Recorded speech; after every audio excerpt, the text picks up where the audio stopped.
Well, good morning, everyone. It's good to be with you. I hope you're having a good new year. Happy New Year, everyone, and hope things have gone well in the first week or so of the new year for you.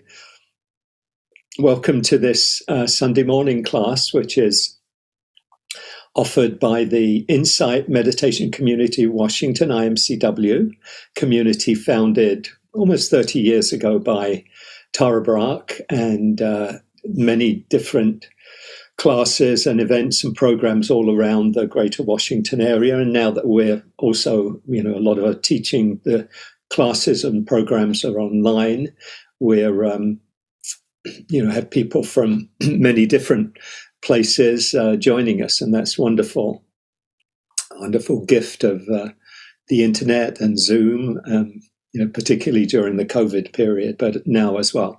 So this is Insight Meditation Community Washington, and within IMCW, the Center for Mindful Living is a sub-community within it.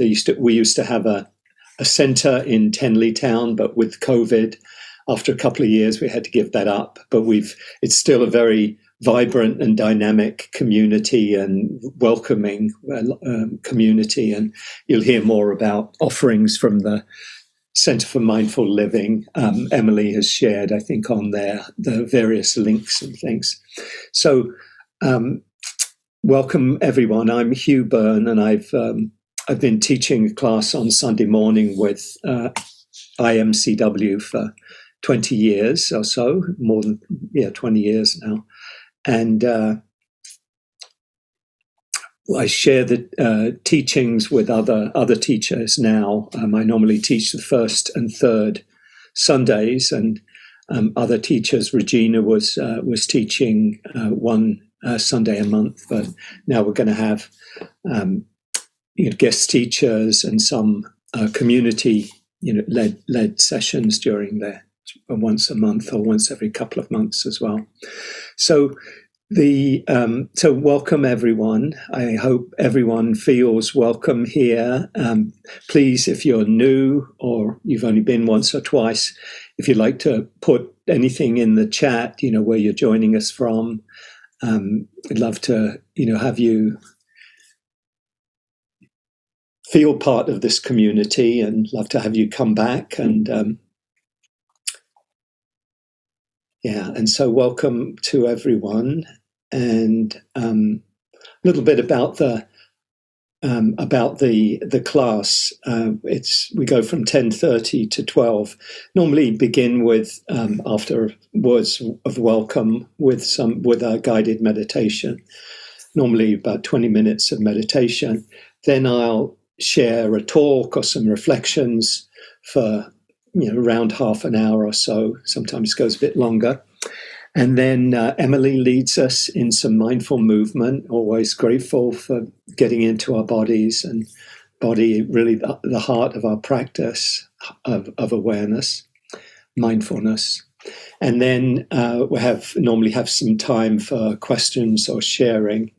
And then with announcements, maybe a short final meditation, we finish at 12. And typically we stay around, if people would like to, for about a half an hour afterwards, where we can continue the discussion, a more informal level. But the class formally finishes at 12 noon.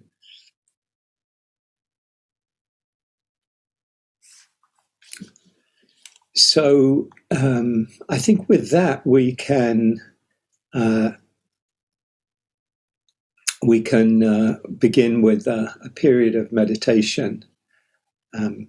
It's good to begin by kind of coming inward, bringing the attention inward. We spend so much time in our heads, in our plans and our memories and, in our thoughts.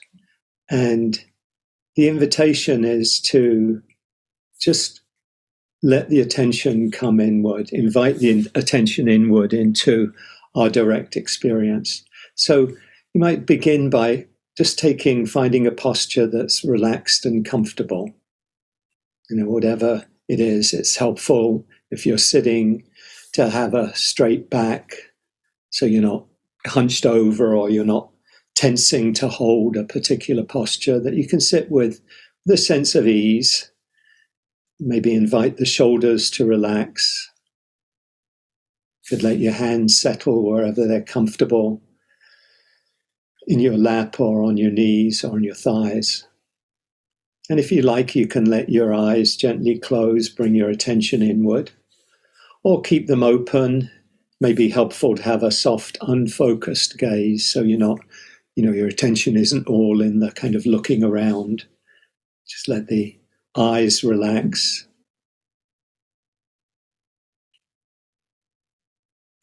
You might just let your attention drop down into the body. Feel the body from the inside. Feel the sensations. Feel the contact with the chair or the cushion, whatever you're in contact with. Maybe heaviness or hardness or softness or warmth, coolness.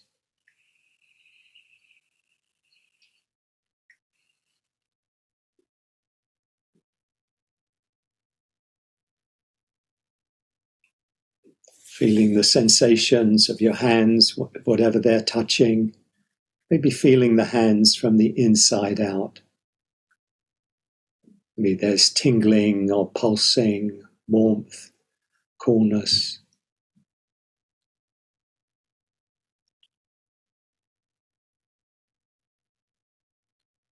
Letting yourself settle and arrive.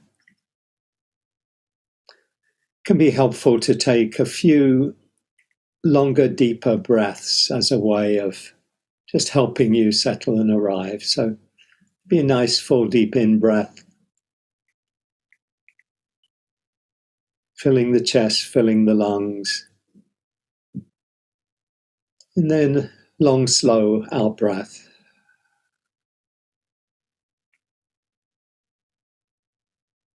You might feel the sense of relaxing or relief that comes from a long, deep breath. Breathing in, calming the body. Breathing out, calming the mind.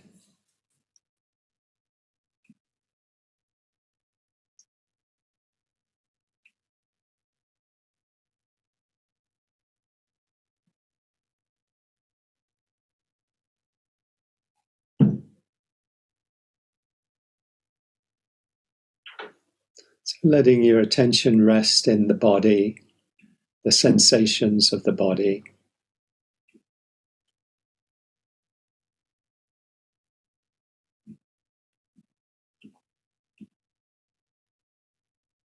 When you're ready, just letting the breath settle back into its natural rhythm. In breath and out breath.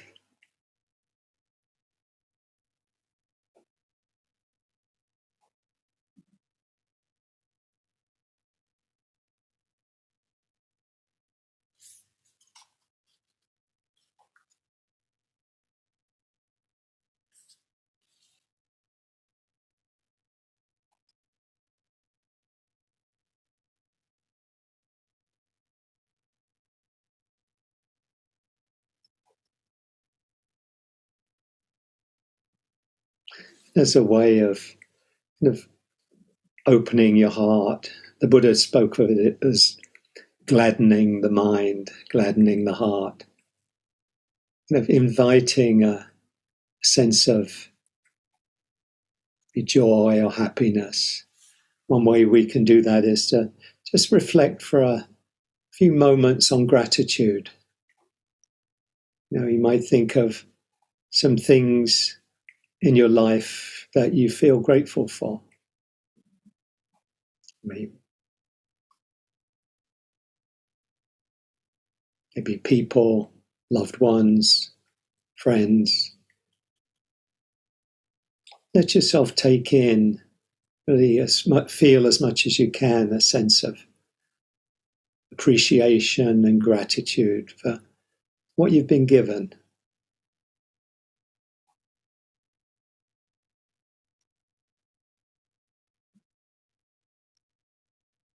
And what we can be grateful for is really, really endless.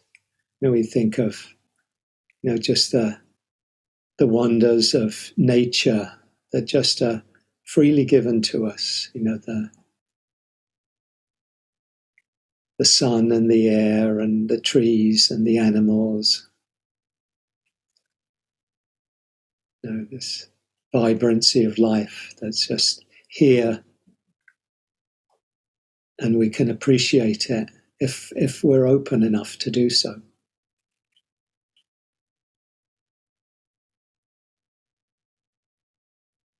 And all the things in our life that we can be grateful for are maybe measure of health, maybe security. We have it in our home.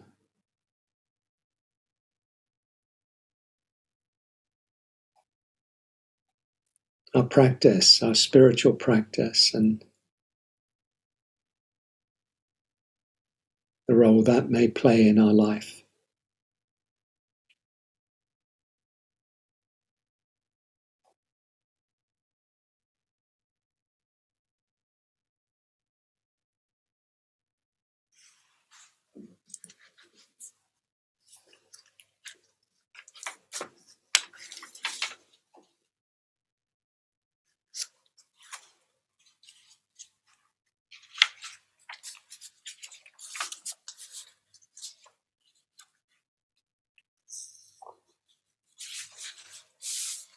We might even be grateful for our challenges, that can help us wake up. In Tibet, the monks and nuns offer prayers of gratitude for the suffering they've been given. The prayer goes, grant that I might have enough suffering to awaken in me the deepest possible compassion and wisdom.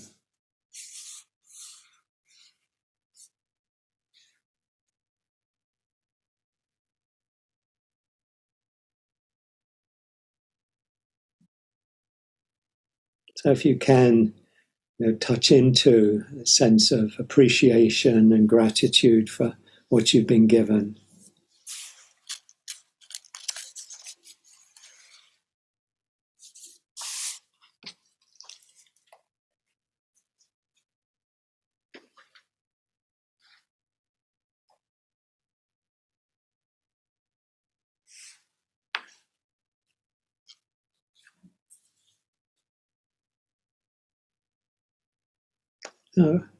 Just let your awareness open to whatever you're experiencing right now, bringing really a non-controlling attitude to what's here. The invitation is, we're not trying to get somewhere or do something a particular way, but just to open to life as it is unfolding right now. So just see, you can just let the awareness be open to whatever you're feeling, and let it be. Let it come, let it be, and when it's ready, let it go.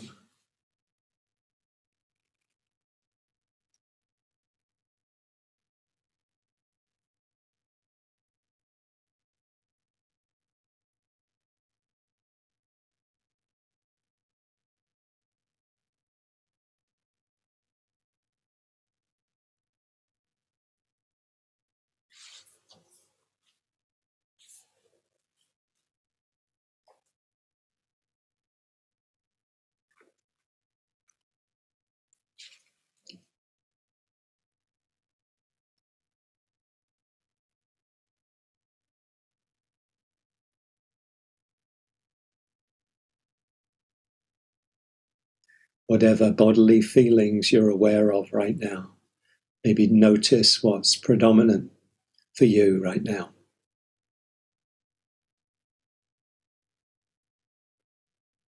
Just let the feelings come, let them be, and let them go. Just letting life be life.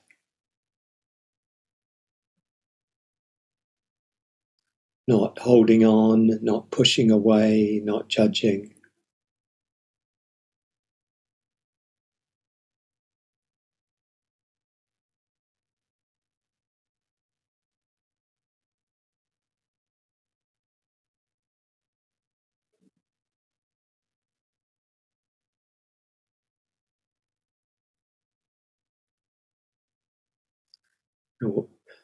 You bring awareness to your moods or emotions right now. Just notice what's present. If there's anything, might be a feeling of heaviness or sadness, might be a feeling of joy or calm.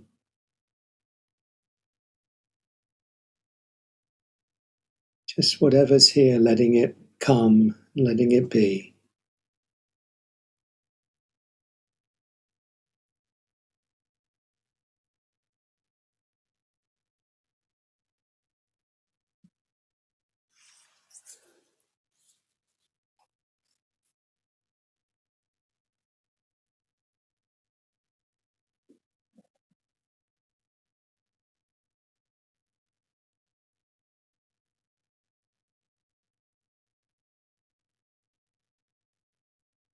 And whatever's going on in the mind. So just be aware of that. You don't have to push away thoughts, but when you become aware of, maybe you're thinking of something you'll do later or something that happened earlier, just choose not to follow the thought. Just let it go wherever thoughts go if they're not grasped onto. Just kind of dissolve, letting them go.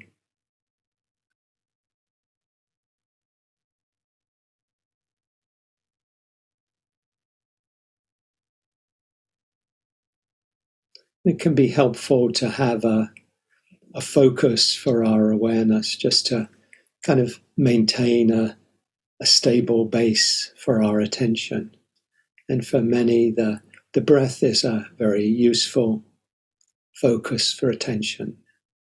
So we don't have to focus tightly on the breath, but just be aware of breathing in and breathing out.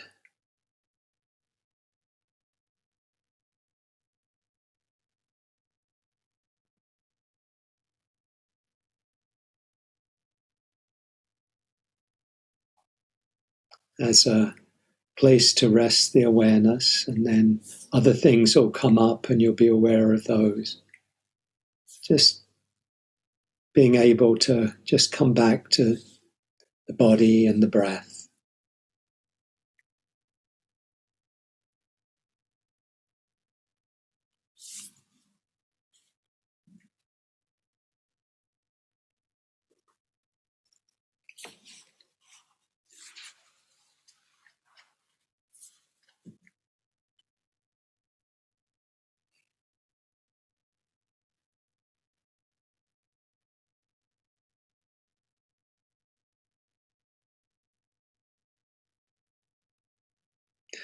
Dorothy Hunt, the poet, says, "Peace is this moment without judgment, this moment in the heart space where everything that is welcome."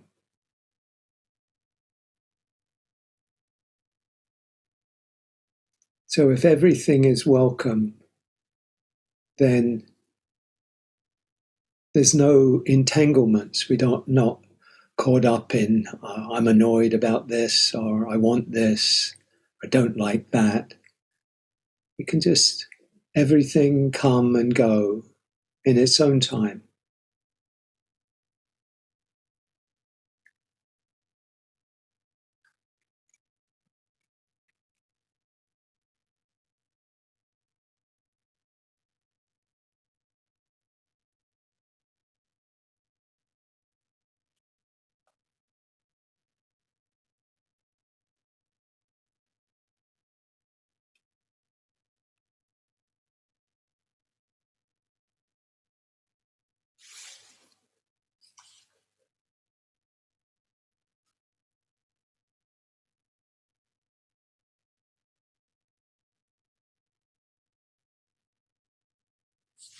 A helpful question we can ask is, what's in the way of being completely at peace in this moment, completely free of suffering in this moment?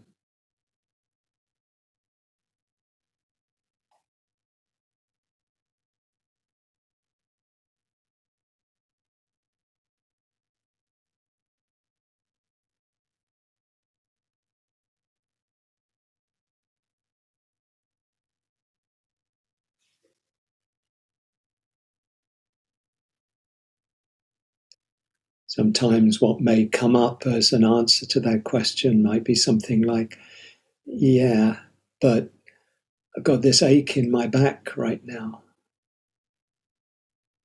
And then you might come back and say, can I be at peace with this ache in my back, or these sensations in the back? Even, an ache turns it somewhat into a story, but just the sensations, difficult or unpleasant sensations in the back. Can I be at peace in the midst of this too?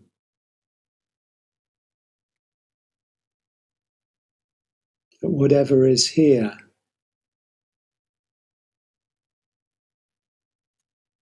doesn't need to be an obstacle if we can meet it with acceptance, with kindness.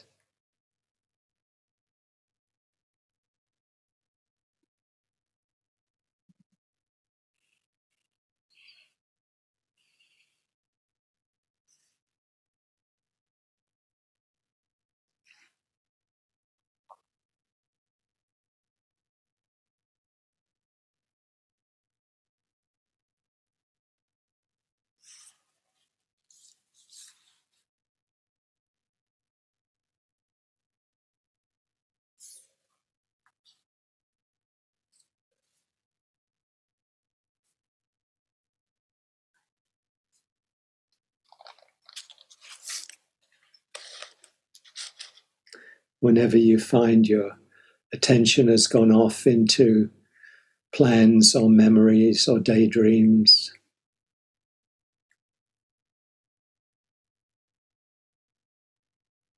distractions, whatever it might be, you can just gently, kindly let it come back, let your awareness come back to your body and to the breath, in breath and out breath.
At the heart of this practice is kindness and compassion.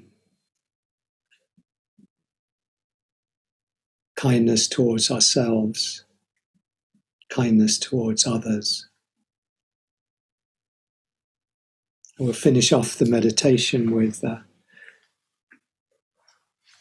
poem Kindness by Naomi Shihab Nye, Palestinian-American poet. Before you know what kindness really is, you must lose things. Feel the future dissolve in a moment, like salt in a weakened broth. What you held in your hand what you counted and carefully saved. All this must go, so you know how desolate the landscape can be between the regions of kindness. How you ride and ride, thinking the bus will never stop. The passengers eating maize and chicken will stare out the window forever. Before you learn the tender gravity of kindness, you must travel where the Indian in a white poncho lies dead by the side of the road. You must see how this could be you, how he too was someone who journeyed through the night with plans and the simple breath that kept him alive. Before you know kindness as the deepest thing inside, you must know sorrow as the other deepest thing. You must wake up with sorrow. You must speak to it till your voice catches the thread of all sorrows, and you see the size of the cloth. Then it's only kindness that makes sense anymore, only kindness that ties your shoes and sends you out into the day to mail letters and purchase bread. Only kindness that raises its head from the crowd of the world to say, "It is I you have been looking for," and then goes with you everywhere, like a shadow or a friend.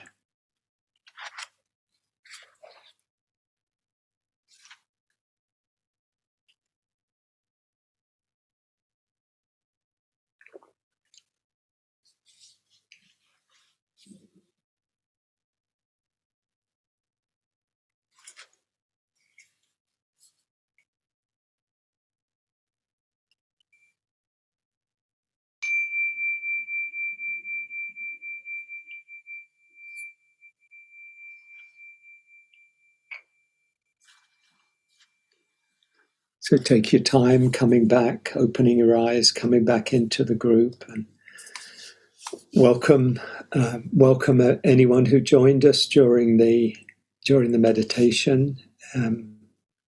Happy New Year to everyone.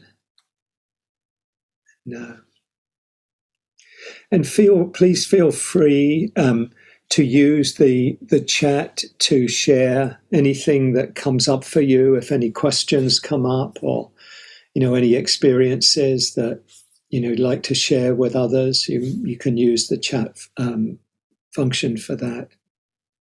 And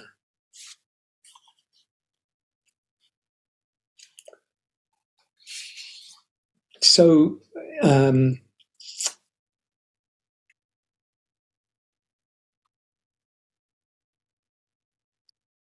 I want to share some reflections. Not sure quite where they end, but we'll find a place to tie up the ends. I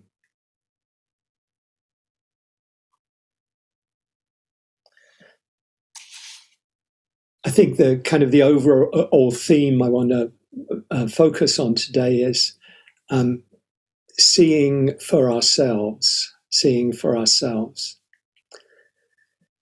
of the central teachings of the Buddha comes from a sutta. Sutta means discourse, a talk that the Buddha gave to a community. Historically, it was around the Delhi area in India, who were confused about, what are we supposed to believe? Who do we trust? They had all these teachers coming in and saying, my teachings are the real thing. All these other people are a bunch of charlatans, and they put down the other teachers, and this community said, we don't know what to believe, and the Buddha said, it's very good that you ask the question. Very good that you're curious and want to know what to do, because in a situation like that, it does cause confusion.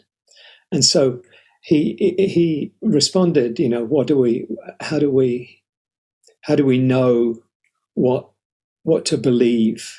And what's trustworthy, in terms of teachings or understandings about life and about the world.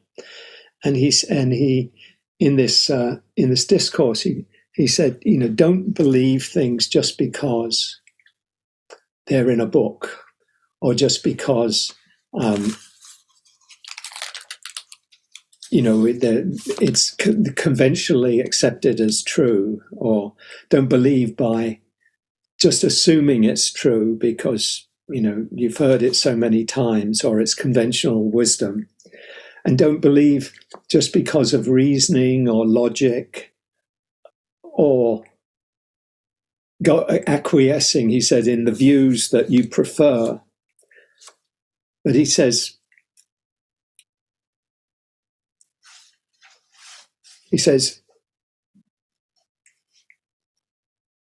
when you would know, Kalamas, for yourselves that these things are unhealthy, that they lead to harm and suffering, then you should reject them. And he says, similarly, he says, if you try something and you find that when you do this, when you take these steps, that these things are healthy, these things, when entered upon and undertaken, incline toward welfare and happiness, then, Kalamas, he said, you should stay with them.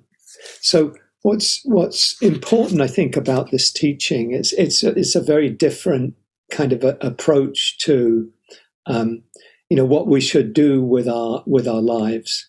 Many other traditions, and I'm not saying that in any way to put anything else down. There are other approaches, but what I grew up in, the tradition I grew up in, it was very much, believe this and do these things that are written down here, and this will lead to very beneficial outcomes, mostly in another lifetime after this one. Maybe some good things happen now, so I let go of that approach, which for me, as a teenager, rebellious teenager, I felt was kind of too much about dogma and doctrine, and it didn't seem like a good basis, really, just because it's in the book and people have been saying it for a long time, whatever. So I kind of dropped any spiritual, religious practices, any identification with that for at least a couple of decades. And one of the things that was kind of inspiring to me in the teachings of the Buddha were, well, firstly, to have actually had an experiential kind of opening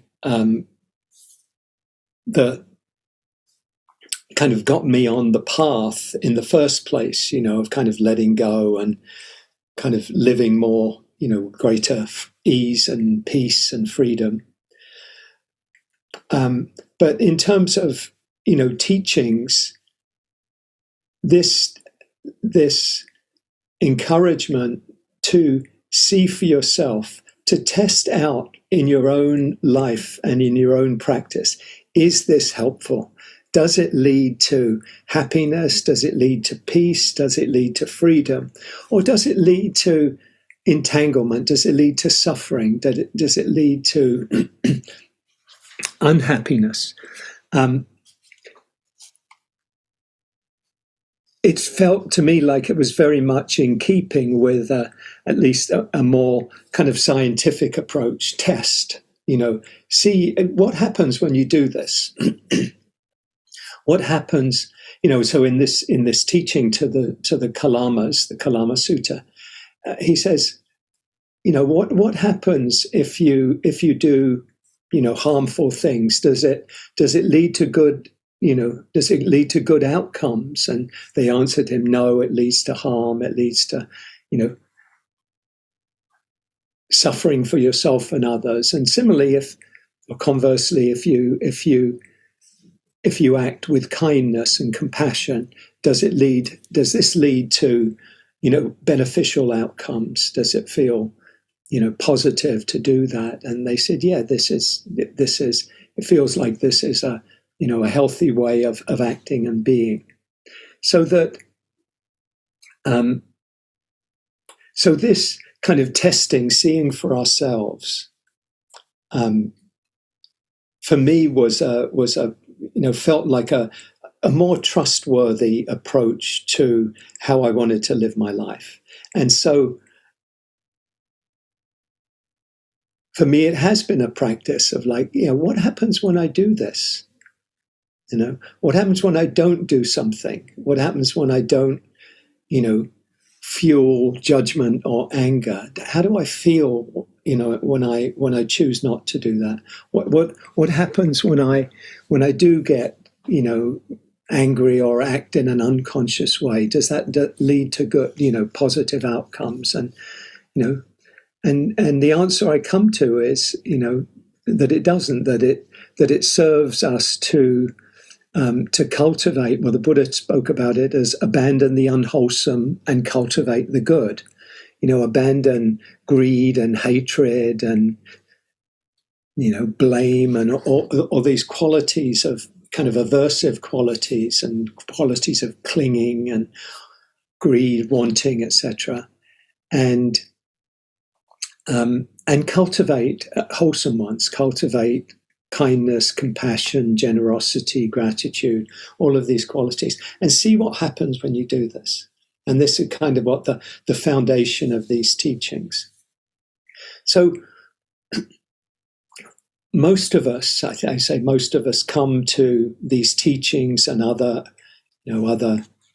practices because, I think mostly because there's some degree of suffering, some sense of things not going the way we think that they possibly could go. We think that, my life could be better, or, I'm caught up and in these actions or these patterns, these habits, and they don't seem helpful to me.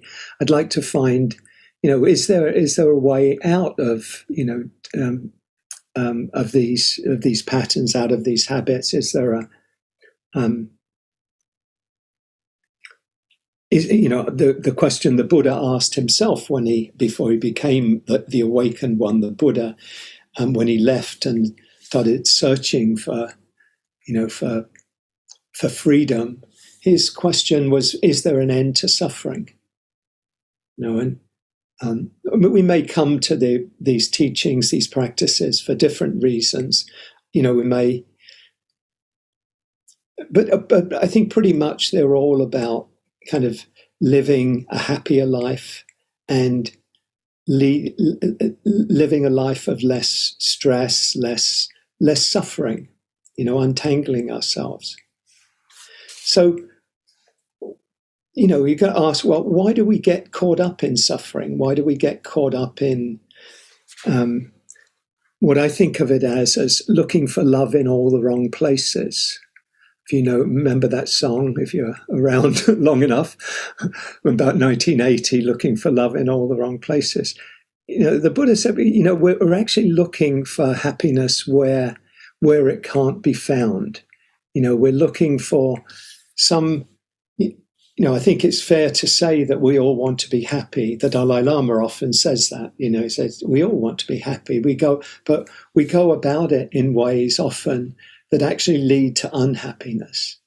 We have a feeling have an unpleasant feeling, and we don't like to have that feeling. We want to get rid of it. We're feeling anxious or we're feeling sad.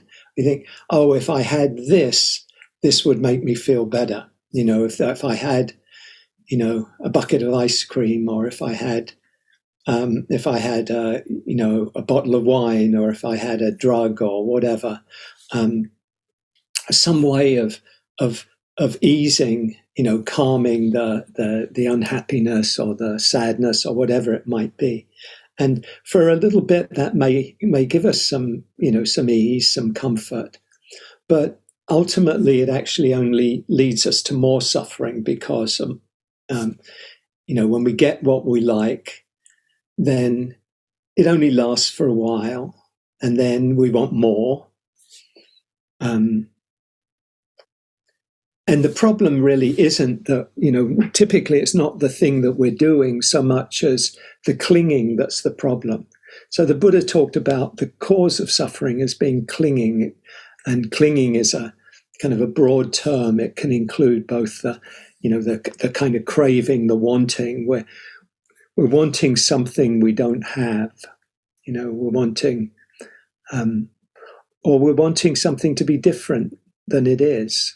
We're wanting, we don't like this, this person, we want them to, be out of our, hearing, out of our lives, whatever. So it's a kind of a push and a pull we get caught up in.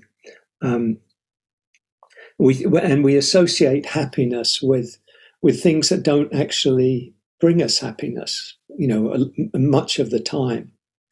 And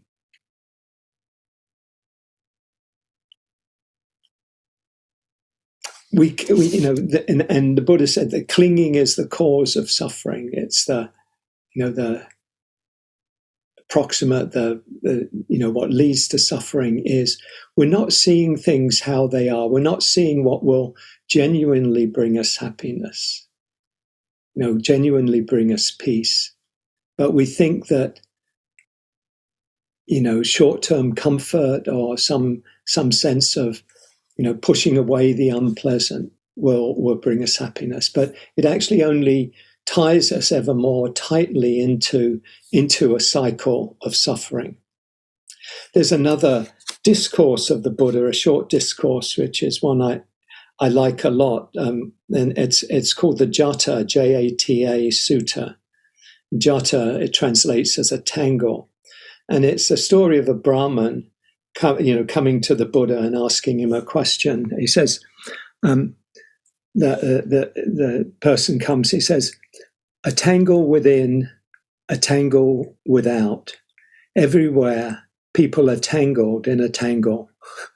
Master Gautama, which was the Buddha's family name, Gautama, Master Gautama, who will untangle this tangle?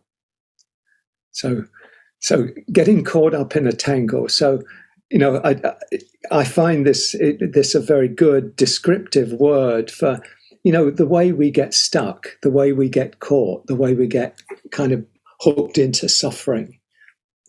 How much of the time we feel in a tangle, we want things to be different than they are. We're in a, we don't know how we're going to get everything done that we want to get done, and we're stressed about that, and there's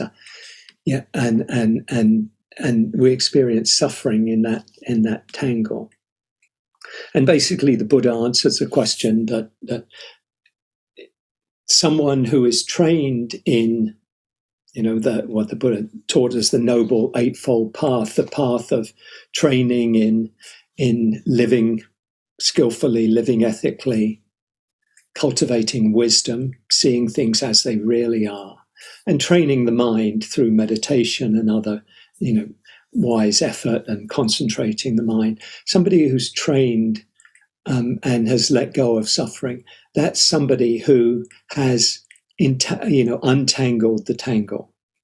And that's the way to untangle the tangle. And again, as I began, it's not that we have to believe this, but we can, look at what happens when I do practice kind, appropriate, wise speech rather than unkind or false speech. Does it lead to greater happiness? And actions of, kindness and compassion rather than actions of harming, violence or lies or sexual misconduct or,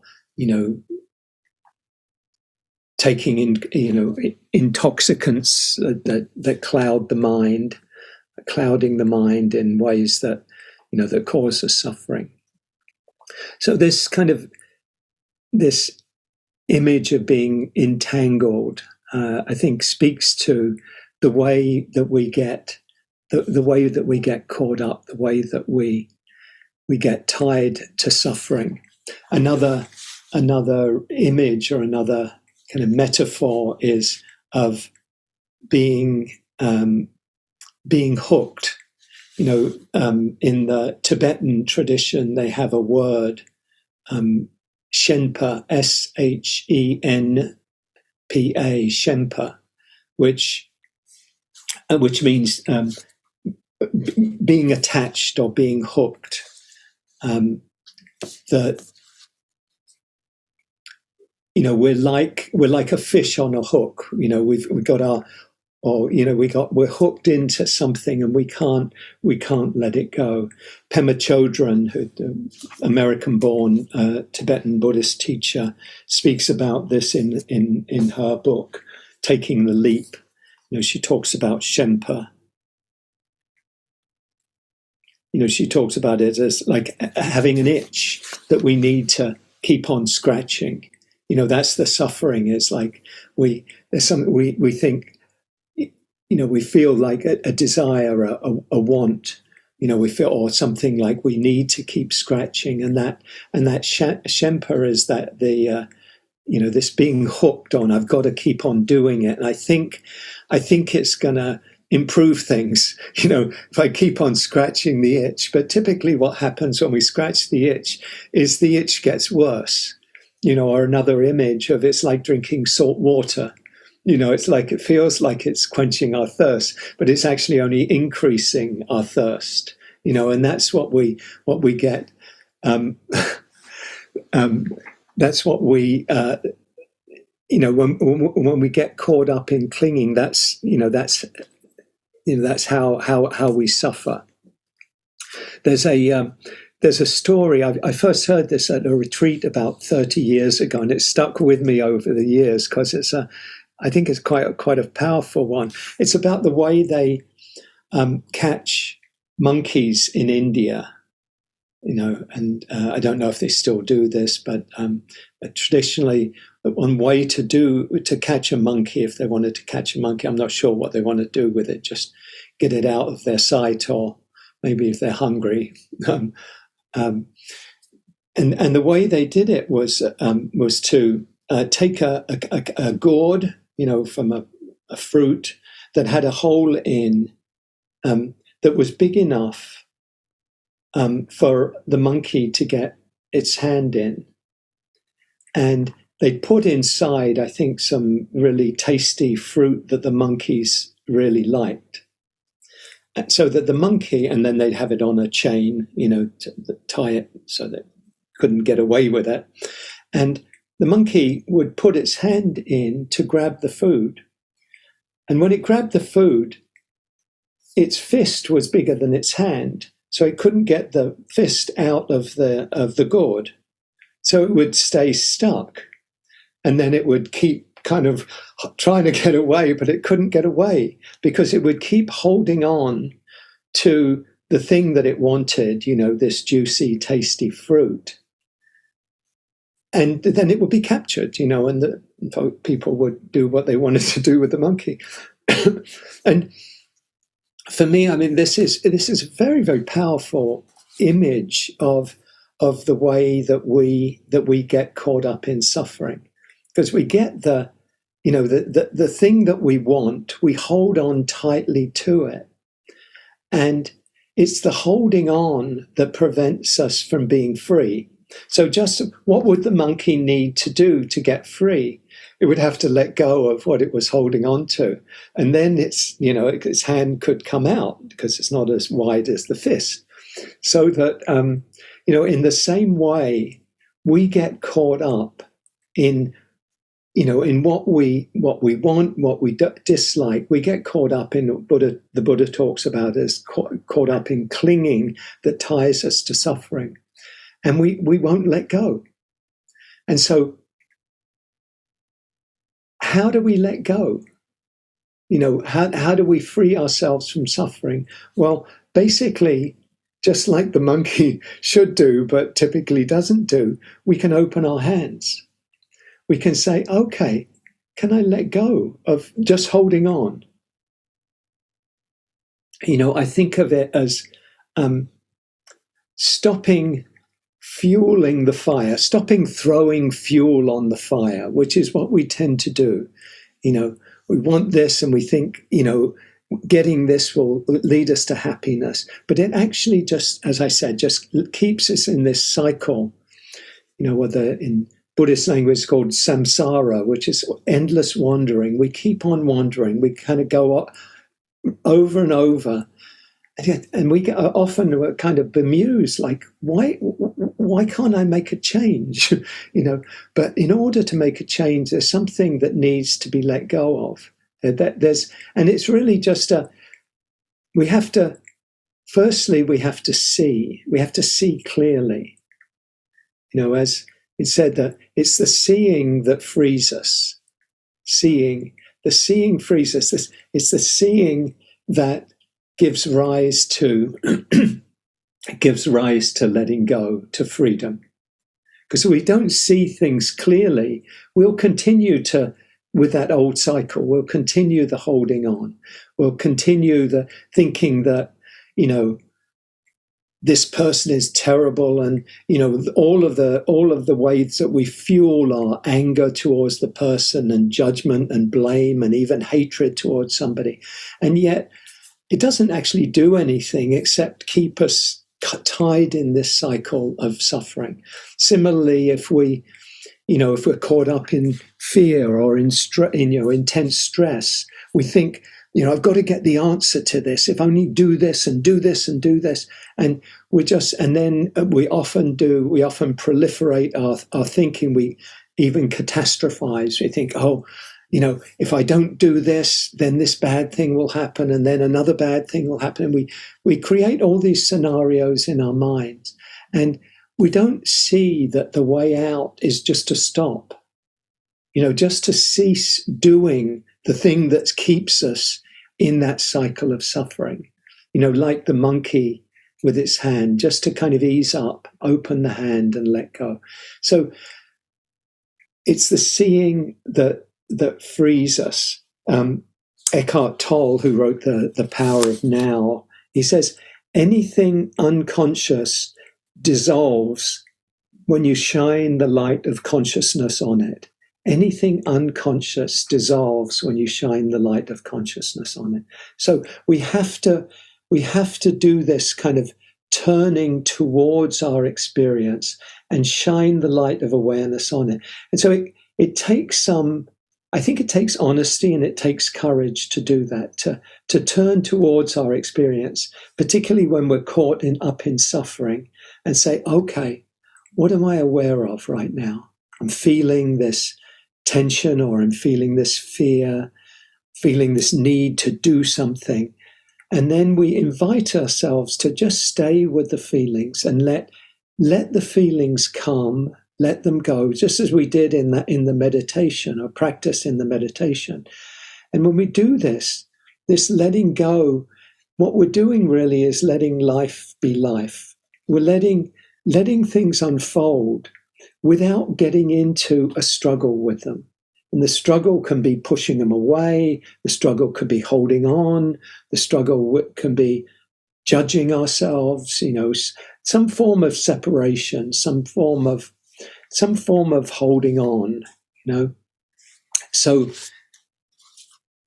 shining the light of awareness. So this is what the Buddha talked about as mindfulness as the path, the direct path to liberation, that by shining the light of awareness on our experience, in a kind and non-judging way, not through the lens of I should be doing this or I'm doing this wrong, but just observing, being aware. What am I aware of in the body, in the heart, and in the mind? Can I just let life be life? Can I let these feelings be these feelings and come and go? Can I let this emotion be as it is? If I bring awareness to sadness, the emotion of sadness or grief, without getting lost in a story, because often with sadness, we add something to the emotion. We often add the story of like, oh, this is going to go on forever. Oh, I'm never going to be able to be in a relationship again, or whatever it might be. Or, I'm never going to be able to get over this. We sometimes talk about that as that's a second arrow or a third arrow. We're adding that on and it's not helpful. That's what keeps us locked into the suffering, locked into kind of repetition of thoughts and actions that actually don't serve us. So that just, you can think of the practice often not so much as a practice of doing. I've got to do this to change this, because often when we're caught up in the doing, there's very much a sense of an I that's doing it. We're kind of solidifying a self that I'm going to do this. I'm going to do this, and in a sense of the more we can just see these energies, the emotions, the feelings, the sensations, the thoughts, as really just phenomena coming and going. And the most important question is our relationship to them. And if our relationship to the feelings, the emotions, the thoughts, sensations can be one of just kind acceptance of what's here, then really what it leads to is that we're ending the struggle with how things are. We're ending our struggle with life. I often think of the metaphor of dancing with life. Philip Moffat, a teacher out in the Spirit Rock in the West Coast, has a book on the Buddha's Four Noble Truths called Dancing with Life. It's, I think, from T.S. Eliot and the Four Quartets. But he, it's a sense of, what is our relationship to life? When we're caught up in suffering, what we're really doing is we're wrestling with life. I think of it as kind of we're in a wrestling match with life. We're trying to pin it down. We're trying to make things be the way we want them to be and force them, to into submission, as it were, it's like, I'm going to control this, I'm going to change this, I'm going to do this, I'm going to get rid of this. And a much more helpful way of being in life is, I think the much better metaphor is a dance, an interaction where there's fluidity and we respond according to, the conditions as they're arising and as they're changing. And so rather than a kind of wrestling, if you use kind of martial arts, image of more of Aikido, I think, you're using the energy of the opponent or the energy of life, and you're going with the flow, you're changing, and you're not kind of, hitting,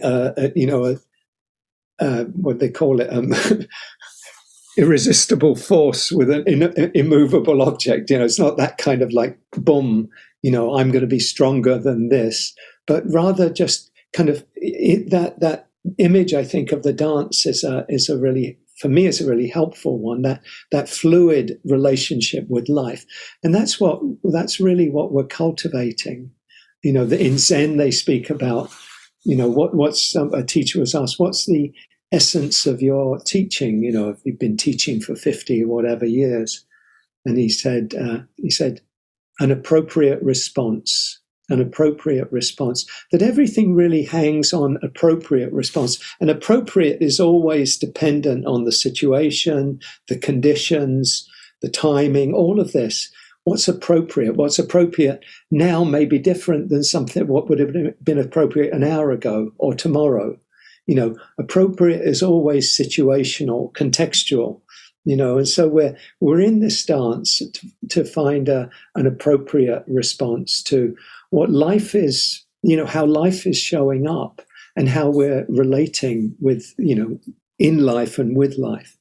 So the invitation, I think, is to come into this fluid relationship with our life, with our experience.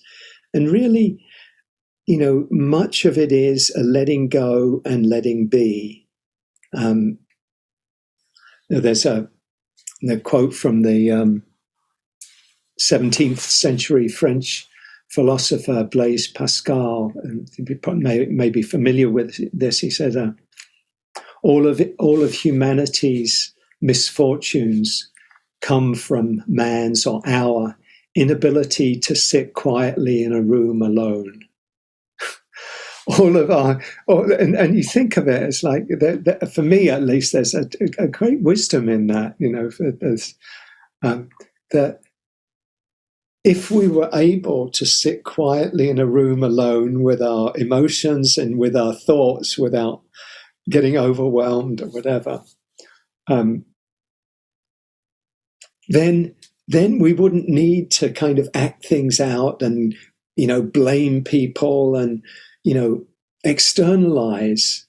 Sometimes we do it with ourselves, blaming ourselves.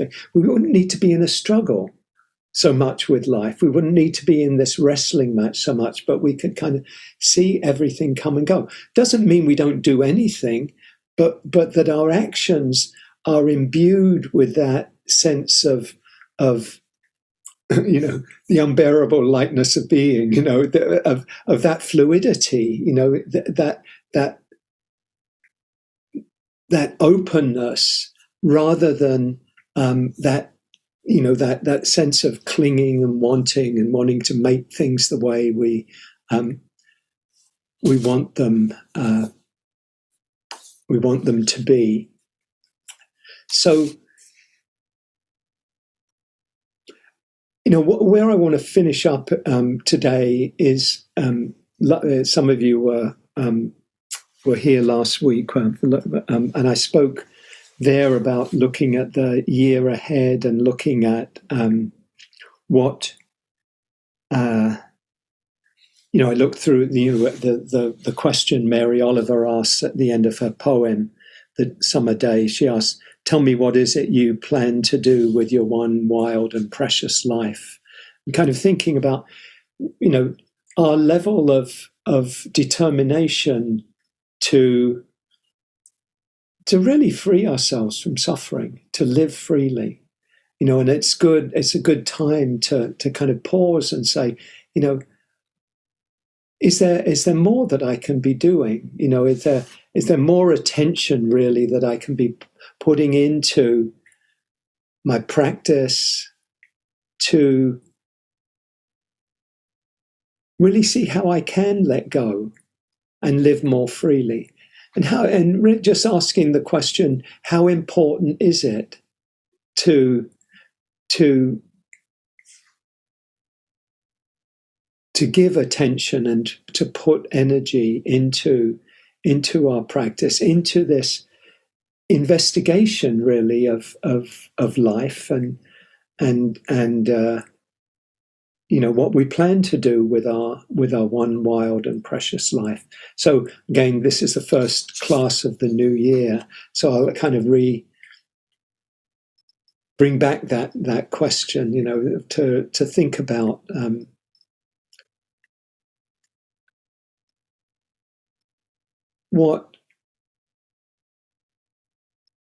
what comes up for you really if you think about these teachings, these practices, perhaps what you have seen for yourself, going back to that original teaching of the Buddha, the Kalama Sutta. What have you seen for yourself in terms of, being able to let go of things that caused suffering, or cultivate qualities that led to happiness and well-being? And what might you pay attention to, give attention to in the time ahead that would kind of move you more in that direction of greater happiness and peace in the time ahead? So I'll pause here, and we'll Sam, you have your hand up, but we'll come to you first after, if you have something you'd like to share or a question, after Emily's led us in some movement. That would be okay. Thanks everyone for your time and attention, and over to you, Emily.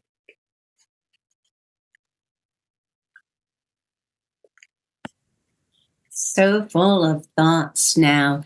Let's rise up and feel the ground beneath our feet, just even stepping one from foot to foot.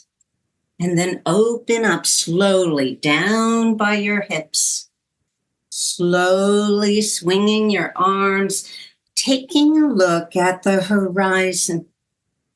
Thinking about clear seeing, embodied clearly seeing one section of the room you're in to the next.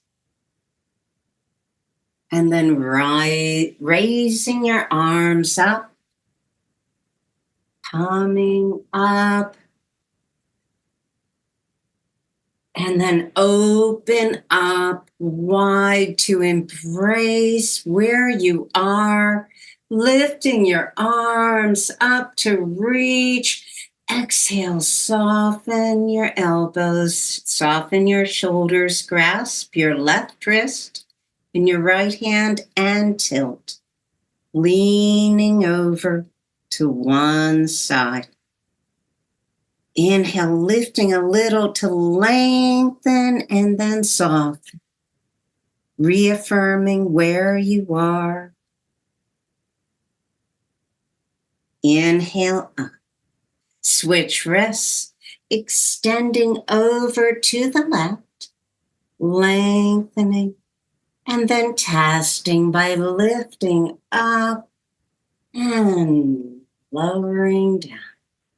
New way to feel this pose, this moment. Inhale up, float your arms down, roll your shoulders together. And roll them the other way.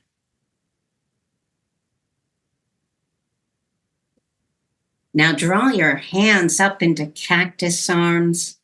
Notice your body, your stance, and then exhale, float your hands down with elbows up. Inhale, rise. Exhale, floating down. Inhale, rising up. Extend your arms out. Turn your left palm up. Take a look. And then on the inhale, switch, turning the right palm up, the left palm, the arm goes around. Switch to the left. Switch to the right. Last time to the left, to the right. Float your arms down, roll your shoulders independently. Roll them the other way. Now come to center and let's draw our arms out, placing the right wrist on top of the left, clasping your hands together. Soften your shoulders. Find your stance and then draw a figure 8 sideways with your arms, noticing where your shoulders are engaged, the sides of your body. Feeling this symbol of infinity. Come to center. Now go the opposite direction. Just a moment. Changing the gears in your brain. And come to center. Extending your arms out, switch your left wrist on top of the right, clasp your hands. Notice your stance. And then draw that figure 8 sideways again. Feeling the flow, engaged attention. And come to center. Move the opposite direction. I've confused my brain. Confusion is good. Breaking patterns. And then come to center. Drop your arms down. Turn your palms out, up, lifting up, reaching up, float them down. And draw your hands behind your back, pressing on your feet. Inhale, lifting your chin, head, chest. Exhale, draw your hands down. And back to the waist. Inhale, lifting up. Exhale, drawing your hands down. And back to the waist. Now move your hands to above your knees, flat back, extending out. Taking a breath in, lowering down to a place of comfort for you, dropping your head, lengthening your neck, feeling your shoulders draw down towards the earth. If you'd like to, dropping your hands off of your knees, lengthening your spine while pressing on your feet, supporting your pelvis, keeping this move out of your lower back. Now bring your hands back above your knees. Tuck your tailbone under as you rise up, lifting your shoulders around your ears, drop them down. And then lift your arms up, placing your palms together, down to your heart, and take a bow. Thank you for your practice.